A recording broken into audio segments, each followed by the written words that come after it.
Doctor ortho, अब दर्द भी घुटने टेकेगा।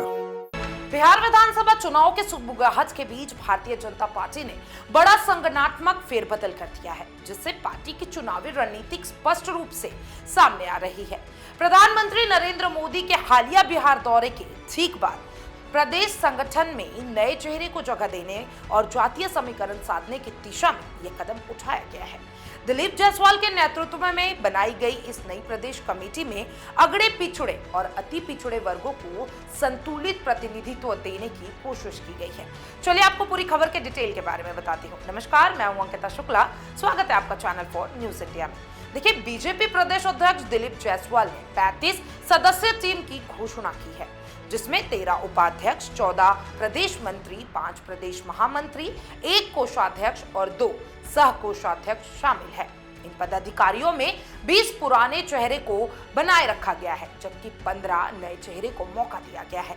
यह संतुलन पुराने अनुभव और नए उत्साह के मिश्रण के रूप में देखा जा रहा है।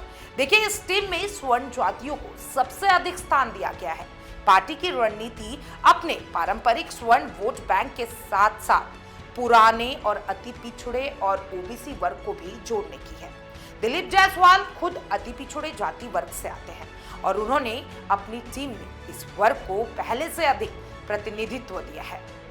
वहीं उपाध्यक्ष और महामंत्री में विविध जाति प्रतिनिधित्व यानी कि 13 उपाध्यक्ष में सिद्धार्थ शंभू, प्रमोद चंद्रवंशी, राजेंद्र सिंह, अमृता भूषण, डॉक्टर धर्मशीला गुप्ता, सरोज रंजन पटेल, धीरेन्द्र कुमार सिंह, संजय खंडेलिया, संतोष पाठक, देवी कुमारी, ललिता कुशवाहा, अशोक साहनी और अनामिका पासवान शामिल है।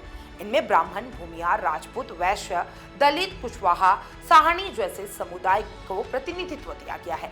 वहीं 5 महामंत्रियों में शिवेश राम, राजेश वर्मा, राधा मोहन शर्मा, लाजवंती झा और राकेश कुमार को शामिल किया गया है। इन नामों का चयन जातीय समीकरण को ध्यान में रखते हुए किया गया है। 14 प्रदेश महामंत्रियों में संतोष रंजन राय, रत्नेश कुमार कुशवाहा, संजय गुप्ता, त्रिविक्रम सिंह, धनराज शर्मा, नंदलाल चौहान, रीता शर्मा, भीम साहू, अजय यादव, अनिल ठाकुर, मुकेश शर्मा, मनोज सिंह, शोभा सिंह और पूनम रविदास शामिल है। इनमें राजपूत, भूमिहार, कुशवाहा, यादव, रविदास, नोनिया, बढ़ई और साहू समुदाय के नेता शामिल किए गए हैं। वहीं राकेश तिवारी को कोषाध्यक्ष, जबकि आशुतोष शंकर सिंह को, नितिन अभिषेक को सह कोषाध्यक्ष बनाया गया है। इनमें ब्राह्मण, कायस्थ और वैश्य वर्गों का प्रतिनिधित्व है।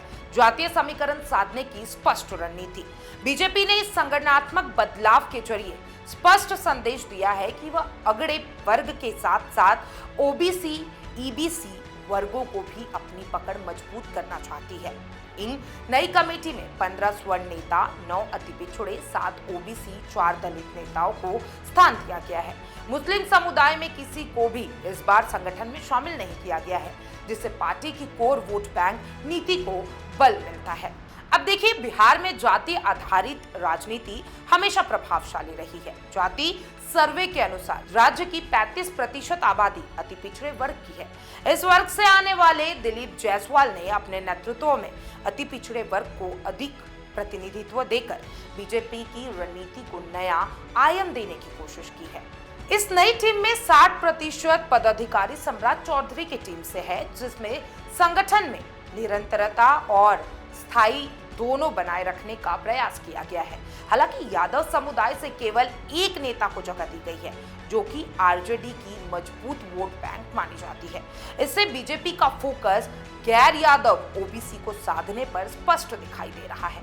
बीजेपी का यह संगठनात्मक फेरबदल न सिर्फ चुनावी तैयारियों का हिस्सा है, बल्कि जातीय समीकरण को लेकर चल रही रणनीतिक जनगणना का परिणाम भी है।